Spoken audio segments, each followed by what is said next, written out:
नमस्कार दोस्तों, स्वागत है आप सभी का आपके अपने YouTube channel all exam guide गुरु 2.0 पर। दोस्तों मैं अजीत पांडे आप सभी का स्वागत करता हूं। हम आपके लिए पर डे टेस्ट पेपर लेकर आते हैं। मैथ्स का ये टेस्ट पेपर नंबर 7 है। इससे पहले के पेपर्स प्राप्त करने के लिए आप हमें कमेंट करें, हम आपके कमेंट पर रिप्लाई करते हुए लिंक शेयर कर देंगे। तो दोस्तों आपके लिए जो भी ये क्वेश्चंस लेकर आते हैं ये VIMP क्वेश्चंस होते हैं जो कि एग्जाम पेपर में से डायरेक्ट कट करके लेकर आते हैं हम। अभी मैं आपके लिए जो क्वेश्चंस करा रहा हूं RRB, RRC, रेलवे के ये दोनों डिपार्टमेंट, साथ साथ SSC और पुलिस के एग्जाम में पूछे गए क्वेश्चंस जो है आपको मैं बता रहा हूं। तो चलिए दोस्तों स्टार्ट करते हैं। तो सबसे पहला प्रश्न आप देख रहे हैं, यहां पर क्वेश्चन आपसे पूछा गया है RRB ग्रुप डी 17 सितंबर 2018 का सेकंड शिफ्ट का पेपर है। दो संख्याओं का योग 9 है और उनके व्युत्क्रम का योग 1/2 है, तो उनमें से एक संख्या क्या होगी आपको यह ज्ञात करना है। तो चलिए मैं आपको हर क्वेश्चन को सॉल्व करने के लिए 5 सेकंड का समय दूंगा। मैथ्स वैसे 5 सेकंड में नहीं होती है, आप वीडियो पुश करके ज्यादा समय ले लीजिए क्योंकि क्वेश्चंस बहुत है, समझाने पड़ते हैं, तो मुझे समय थोड़ा ज्यादा चाहिए डिफाइन करने के लिए। ठीक है, स्टार्ट करते हैं। सबसे पहले बताइए क्या होगा आंसर। चलिए देखते हैं, आपने अभी तक अपना आंसर निकाल लिया होगा। तो इसको सॉल्व कैसे करेंगे जब भी इस प्रकार के प्रश्न आए। तो देखिए क्वेश्चन को पढ़ते जाइए। दो संख्याओं का योग a, दो संख्याओं का योग 9 है। तो हम यहां पर संख्याएं तो नहीं जानते कौन है, तो बचपन से क्या है मानते हैं हम, x मानते हैं, y मानते हैं, a मानते हैं, v मानते हैं, वैसे ही मान लेंगे हम। तो a प्लस b बराबर क्या हो जाएगा, तो बराबर 9 हो जाएगा। और व्युत्क्रम का मतलब क्या होता है, व्युत्क्रम का मतलब होता है उल्टा। व्युत्क्रम का मतलब क्या होता है, उल्टा। जैसे a लिखा हुआ है तो a का व्युत्क्रम क्या होगा, 1/a। x लिखा है तो x का व्युत्क्रम क्या होगा, 1/x। y लिखा है तो y का व्युत्क्रम क्या होगा, 1/y। मतलब जो भी संख्या दी हुई है अगर उसका व्युत्क्रम पूछा जाए तो उसको 1 के बट्टे में लिख दीजिए, वो उसका व्युत्क्रम हो जाएगा। तो यहां पर तो समीकरण 1 हमसे क्या बोल रहा है, दो संख्याओं का योग a प्लस b का योग 9 है और उनके व्युत्क्रम का योग क्या है, 1/2। मतलब 1/a प्लस 1/b बराबर क्या हो जाएगा, 1/2, मतलब 1/2। आप समझ ही गए होंगे।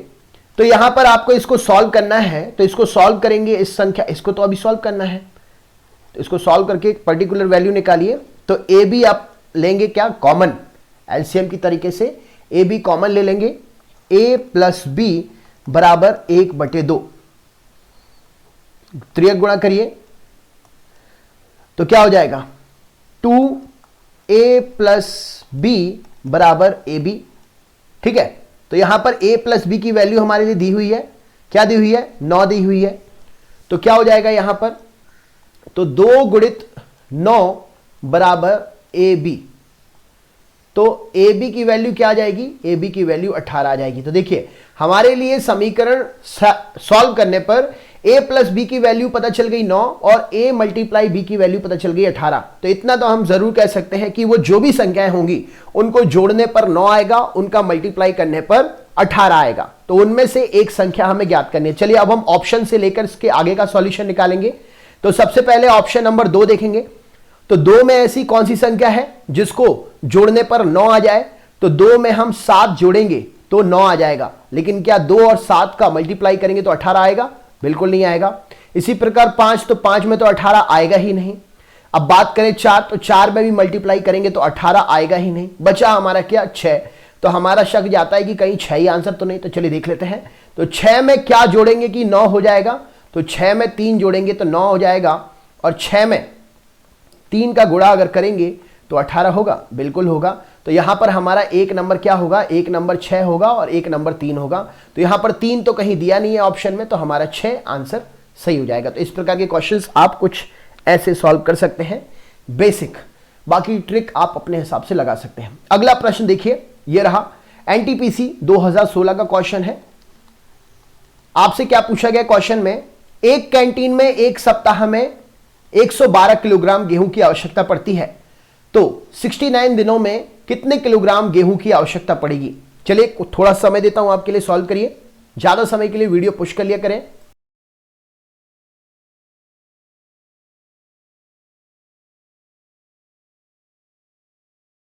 चलिए उम्मीद करता हूं कि आपने क्वेश्चन सॉल्व करना शुरू कर दिया होगा, कईयों का आंसर भी आ गया होगा, बहुत बढ़िया। तो इस तरीके क्वेश्चन आते हैं तो बेसिक मेथड क्या लगाएंगे हम, एक कैंटीन में एक सप्ताह में कितना केजी गेहूं, एक सप्ताह में 112 केजी गेहूं। तो एक सप्ताह में कितने दिन होते हैं, 7 दिन। 7 दिन में कितना गेहूं, 7 दिन में 112 केजी गेहूं। तो एक दिन में कितना गेहूं, बचपन में सॉल्व करते थे इस तरीके से, एक दिन में कितना 112/7 केजी गेहूं। अब हमसे कितना पूछा गया है, हमसे पूछा गया है 69 केजी गेहूं। कितना पूछा गया है, 69 दिनों के लिए। तो 69 दिनों के लिए क्या करेंगे हम, तो 69 दिनों के लिए हमारे लिए कितना गेहूं चाहिए, तो 112/7 मल्टीप्लाई बाय 69 केजी। सॉल्व करिए, 7 से 69 तो कटेगा नहीं, 7 से 112 को काट के देखिए, 7 एकम 7, 7 एकम 7, बचे क्या 4, 7 छिंग 42, 16 मल्टीप्लाई बाय 69। इन दोनों का मल्टीप्लाई तो आप कर ही सकते हैं, मल्टीप्लाई आप करेंगे तो 1104 केजी आंसर आ जाएगा। 1104 आंसर आ जाएगा, क्योंकि हमारे लिए आंसर केजी में निकालना है, गेहूं क्योंकि किलोग्राम में नापा गया है, तो यहां पर जो यूनिट होगी वो किलोग्राम रहेगी, जैसा कि आप ऑप्शन में देख रहे हैं हर ऑप्शन के साथ किलोग्राम है। तो 1104 ऑप्शन नंबर सी यहां पर सही उत्तर हो जाएगा। ठीक है, 1104 केजी गेहूं 69 दिनों के लिए हमें आवश्यकता पड़ेगी। नेक्स्ट क्वेश्चन देखते हैं क्या पूछा गया है, ये रहा स्क्रीन पर। एसएससी सीजीएल सीएचएसएल 2020 में जो अभी हमने एनालिसिस, कुछ समय पहले एसएससी की जो एग्जाम चल रहे थे उसके एनालिसिस में भी ये क्वेश्चन हमने दिया था, एग्जाम में पूछा गया है। तो हाल ही में हुए एग्जाम में पूछा गया क्वेश्चन है, 1 और 300 के बीच में कितनी संख्याएं हैं जो 3 और 5 दोनों से विभाजित होंगी। तो कैसे आप सॉल्व करेंगे, निकालिए, थोड़ा समय दिया जाएगा आपको।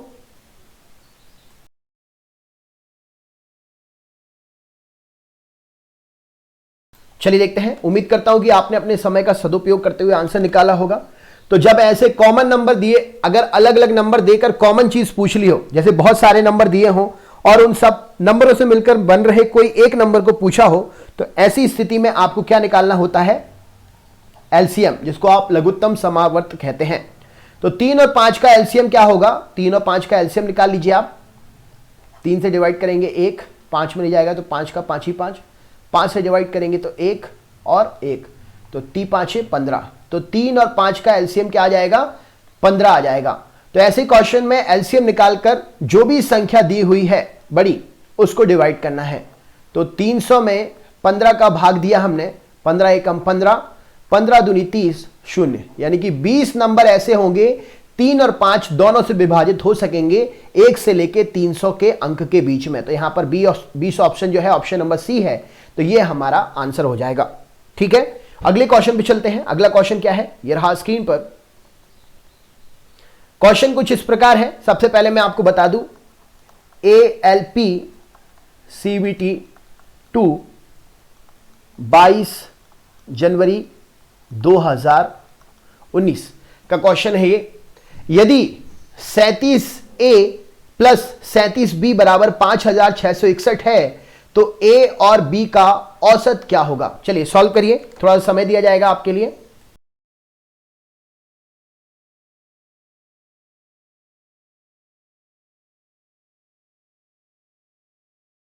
चलिए, उम्मीद करता हूं कि आपने आंसर निकाल लिया होगा अपना, सॉल्व कर लिया हो। तो ऐसे क्वेश्चंस को किस प्रकार सॉल्व करेंगे, तो एकदम बेसिक मेथड है, 37A प्लस 37B अपॉन 5661। तो यहां पर 37 यहां पर भी है, 37 यहां पर भी है, तो हम 37 को कॉमन ले लेंगे। A प्लस B बराबर 5661 जो कि दिया हुआ है। A प्लस बी कॉमन यहां पर हमने निकाल लिया। 37 यहां पर मल्टीप्लाई में है, यहां पर जाके क्या हो जाएगा, डिवाइड में हो जाएगा। तो 37 को हम यहां से यहां भेज देंगे। तो नेक्स्ट स्टेप हमारा क्या हो जाएगा, A प्लस बी बराबर 5661 अपॉन 37। तो आप इसको डिवाइड करेंगे, तो आप इसको अगर डिवाइड करते हैं तो आपका आंसर आ जाएगा 153। डिवाइड तो आप कर ही सकते हैं। अब ये तो मैं आपके लिए, क्योंकि मोस्टली मैंने सारे क्वेश्चन मल्टीप्लाई और डिवाइड वाले कर करके बताए हैं, ये आप कर ही सकते हैं। तो यहां पर A प्लस बी अपॉन 153 बराबर 153 आ गया। अब हमें क्या बोला है, औसत निकालने के लिए। तो कितने नंबर हैं, 2 नंबर हैं, 3 नंबर होते तो 3 से डिवाइड करते, 4 नंबर होते तो औसत का फॉर्मूला क्या होता है, कुल परिणाम बटे परिणामों की संख्या। तो कुल परिणाम कितना आया है 153। परिणामों की संख्या कितनी है 2 है। 153 को 2 से डिवाइड करिए, 2 एकम 2, 2 सत्ते 14, बचा क्या 1 13, 2 ही 6 12, बचा क्या 1.0, 76.5। कहां है ऑप्शन 76.5, ऑप्शन नंबर सी यहां पर सही उत्तर हो जाएगा। तो दोस्तों ये क्वेश्चंस आपके इस प्रकार से सॉल्व होंगे। बाकी आपकी मेथड जिंदाबाद, जो भी आपकी मेथड है उससे बढ़िया मेथड कोई भी नहीं। भगवान ने जो आपको सिखा दिया वो मैं कभी नहीं सिखा सकता, इसीलिए जो आपका मेथड है आप उससे सॉल्व करिए। अगर नहीं बनता है तो जो मैं आपको बता रहा हूं इससे कभी गलत होगा ही नहीं, क्योंकि ट्रिक इंसान भूल जाएगा लेकिन बेसिक कभी नहीं भूलेगा, याद रखिएगा। अगले क्वेश्चन पे चलते हैं। अगला क्वेश्चन क्या है, ये रहा आपके सामने। एक संगठन में 1850 कर्मचारी हैं, इनमें से 38% का तबादला अलग अलग स्थानों पर हो गया। ऐसे कितने कर्मचारियों का तबादला हुआ है? आपको बता दूं ये यूपी पुलिस में पूछा गया क्वेश्चन है, ठीक है, याद रखिएगा यूपी पुलिस का क्वेश्चन है ये। चलिए थोड़ा सा समय दिया जाएगा आपको सॉल्व करने के लिए, आंसर बताइए।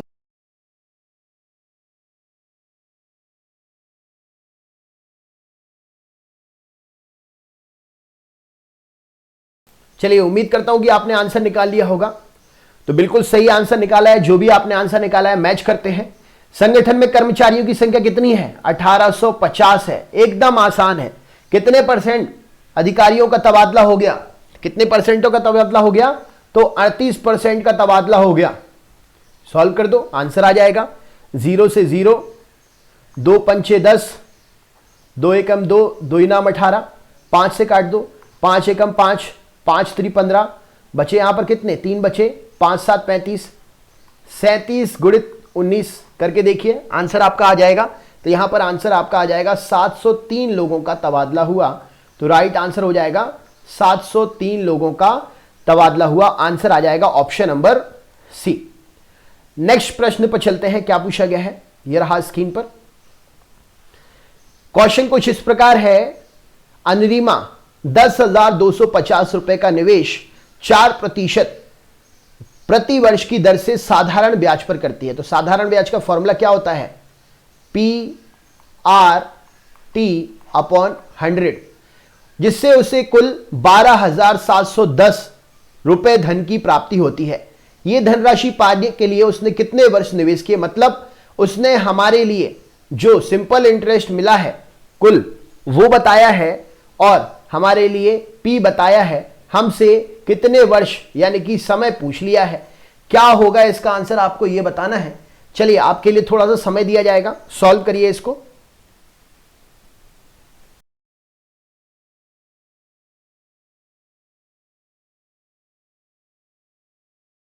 उम्मीद करता हूं कि आपने आंसर निकाल लिया होगा। तो इस प्रकार से बेसिक क्वेश्चंस हैं ये। सबसे पहले मैं आपको बता दूं ये किस एग्जाम का क्वेश्चन है। तो ये ग्रुप डी का क्वेश्चन है, ग्रुप डी 2018 का क्वेश्चन है। याद कर लीजिएगा, क्वेश्चन आपसे जो पूछे जा रहे हैं सीधे सीधे एग्जाम में उठ के आएंगे, सीधे सीधे। आप खुद देखिएगा, आज की डेट देख लीजिए और जिस दिन एग्जाम में क्वेश्चन पूछे जाए एनालिसिस में उस दिन का वीडियो देखिएगा। स्क्रीन पर जो क्वेश्चन इस तरीके से आपको अगर क्वेश्चन दिया है तो आपको सबसे पहले पता होना चाहिए कि आपको क्या क्या रुपए दिए हुए हैं, क्या क्या चीज दी है, क्या क्या चीज नहीं दी है। तो सबसे पहले आपको पता होना चाहिए कि हमें क्या दिया है। तो हमारे लिए रेट दिया है जो कि 4% प्रति वर्ष है। फिर हमारे लिए पी दिया हुआ था, पी कितना दिया हुआ है 10,250।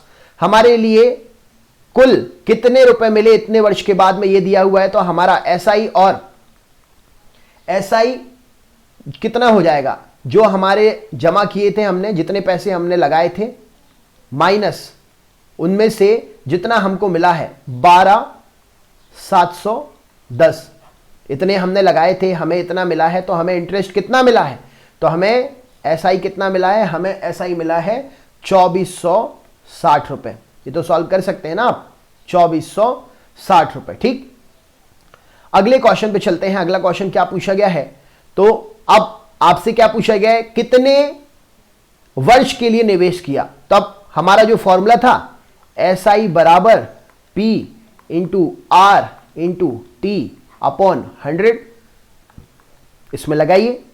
एसआई क्या है, इंटरेस्ट हमें कितना मिला है 2460, पी हमारा कितना है 10,250, रेट कितना है 4%, टाइम हमें पता नहीं है, मल्टीप्लाई बाय 100।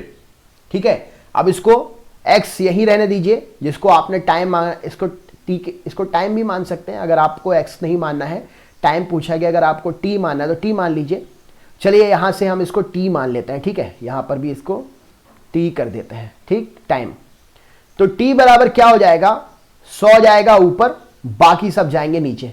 ठीक है, पक्षांतर जब करेंगे तो 2460 multiply by 100 upon 10,250 multiply by 4, 2460 into 100 upon 10,250 multiply by 4। इसको आप सॉल्व करिए, सॉल्व करेंगे तो आपका आंसर यहां पर जो आ जाएगा ये आएगा 6 साल। मतलब 6 साल उसने पैसे लगा के रखे, तब जाके उसका 10,250 रुपए 12,710 रुपए उसको मिला, 4% वार्षिक दर की ब्याज से। तो इस प्रकार के क्वेश्चन अगर आते हैं तो आपको इस तरीके से सॉल्व करना है।